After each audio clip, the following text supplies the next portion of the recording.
যে গতকালকে বিকাল 5:30টার সময় NRLM এর কাজ ব্যাংকে ছিল, ওর মানে ব্যাংকের কাজ করে ব্যাংকের কাজ সেরে বাড়ির কাজের জন্য একটা দোকানে গেছিল।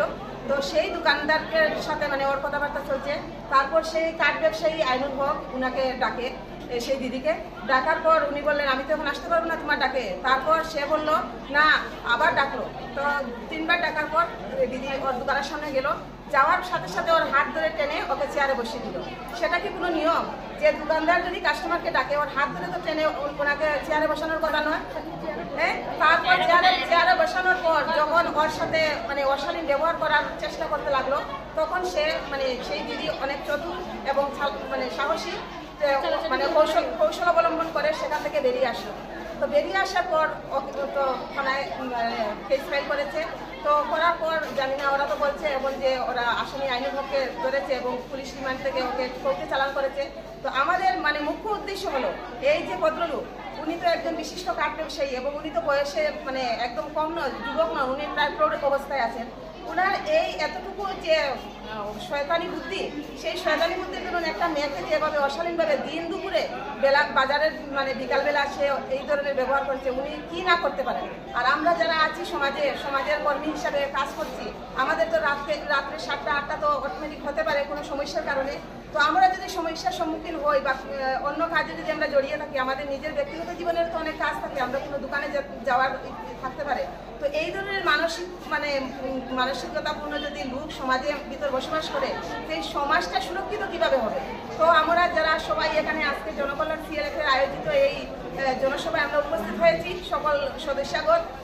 এখানে কিন্তু কোনো পুরুষ লোকের আমরা সাপোর্ট নেইনি, কিন্তু আমার একটাই কথা যে এত বড় সমাজে একটা বিশৃঙ্খল, কালকে তো বরাক নিউজেও আমরা পেয়েছি, সেটা নিয়ে দিয়েছে।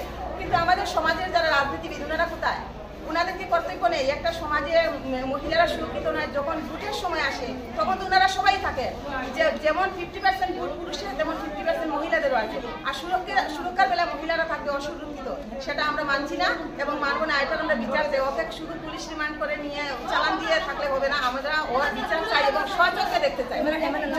যদি বিচার না পাই, তো আমরা আমাদের আসামের বর্তমান মুখ্যমন্ত্রী মানে বলিষ্ঠ মুখ্যমন্ত্রী বলবো ডক্টর হিমন্ত বিশ্ব শর্মার কাছে আমরা এই আবেদন রাখি যে আমাদের এই যে প্রত্যন্ত গ্রামাঞ্চলের যে ছোট ছোট হাট বাজার আছে, সেখানে আমরা যাতে সুরক্ষিতভাবে চলতে পারি সেটার ব্যবস্থা আমাদেরকে করে দেওয়া হোক।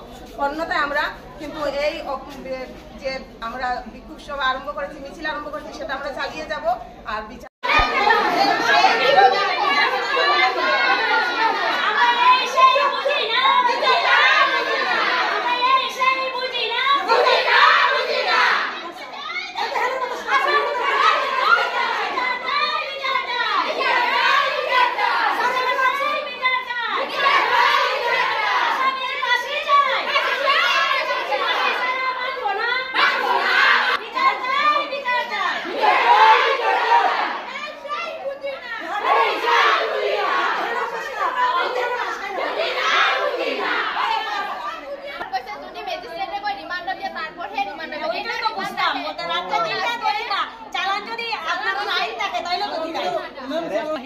আজকে মহিলারা যদি 4:30টার সময় না চলতে পারে, তাহলে দুনিয়াটা কি হইব? আপনি বলেন। আমার তো মেয়ে বাইরে থাকে, আপনার মেয়ে ছেলে বাইরে থাকে। আমি তো লগালো অ্যাকশন লৈছো 9টা বজাত যেতিয়া ৰেজিষ্টাৰ হৈছে, মই নিজে ভিক্টিমৰ কি কয় স্টেটমেন্ট দিছে। আমরা অন্য কিছু না, আমরা মানে উচিত শাস্তি চাই। মানে আরেকদিন যাতে ম্যাম ফটো মিলে গেছে না, ঠিক আছে বস রে না, আজকে আইও ঠিক না, এটা আমরা মানি।